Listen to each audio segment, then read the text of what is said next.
हे सगळे मुद्दे जर हाऊसमध्ये मांडले तर आम्ही त्याची उत्तरं त्या ठिकाणी देण्याकरता तयार आहोत. दोन महत्वाच्या चर्चा आपण या सभागृहामध्ये ठेवलेल्या आहेत.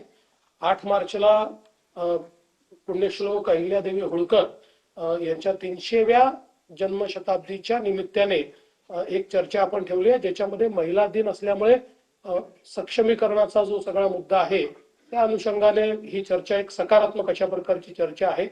आणि भारतीय संविधानाचं अमृत महोत्सवी वर्ष असल्यामुळे आपण एक 2 दिवसाची चर्चा ही भारतीय संविधानाच्या अनुषंगाने कशा प्रकारे आपला विकास झाला आणि संविधानाने आपल्याला काय काय दिलं अशा प्रकारची एक सकारात्मक चर्चा व्हावी. म्हणजे ते लाल संविधान करून करतात तशा प्रकारची नाही, तर माझी अपेक्षा आहे की संविधान वाचून किंवा त्यातल्या तरतुदी समजून आमचा विरोधी पक्ष देखील त्याच्यावर एक चांगली सकारात्मक चर्चा करेल अशी माझी या ठिकाणी अपेक्षा आहे.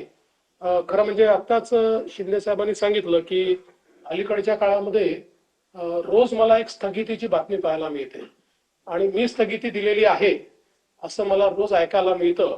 मग मला विचारावं लागतं माझ्या ऑफिसला की आपण कधी दिली. मग ते म्हणतात की आपल्याकडे जर अशी फाईलच आली नाही. मग मला शोधून काढावं लागतं. अलीकडच्या काळामध्ये 2 गोष्टी माझ्या असं लक्षात आल्यात, मी तुम्हाला विनम्रपूर्वक सांगू इच्छितो.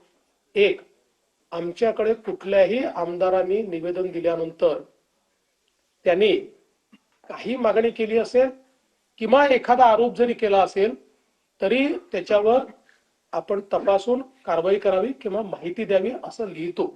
आपण कधीच इग्नोर करत नाही. असं पत्र गेलं म्हणजे चौकशी सुरू झाली, असं पत्र गेलं म्हणजे आता त्याच्यावर स्थगिती आली, अशा प्रकारच्या बातम्या करणं हे थोडं बाळबोध आहे असं नसतं. कारण कुठल्याही वेळेस आपल्याला कारवाई करायची असेल किंवा स्थगिती द्यायची असेल, दुसरी बाजू आल्याशिवाय आपण अशा प्रकारे कधीच करत नाही. आता कालचा आरोग्य विभागातला जो विषय आहे हा विषय देखील आपण समजून घेतला पाहिजे की या संदर्भात आरोग्य विभागाच्या संदर्भात जे काही केंद्र सरकारने आपल्याला पैसे दिले होते त्या पैशामध्ये आपण जी काही कामं सुचवली त्या कामांमध्ये आपण 9% पैसा हा कॅपिटल एक्सपेंडिचरवर खर्च केला होता आणि केंद्राचं म्हणणं होतं तो 5% केला पाहिजे. म्हणून केंद्राने आपल्याला कळवलं की तुम्ही प्रायोरिटाईज करून 9%च्या ऐवजी 5% करा. त्यानुसार संबंधित खात्याच्या मंत्र्यांनी आणि सचिवांनी ही माहिती मागवली की आता कुठली कुठली कामं घेतल्यात त्यातली काय प्रायोरिटी ठरवायची. त्यामुळे ही फाईल कधी माझ्याकडे आली नाही, मी त्याच्यावर कधी बघितलंही नाही आणि मी त्याच्यावर कुठली स्थगिती दिली नाही. तर मला असं वाटतं की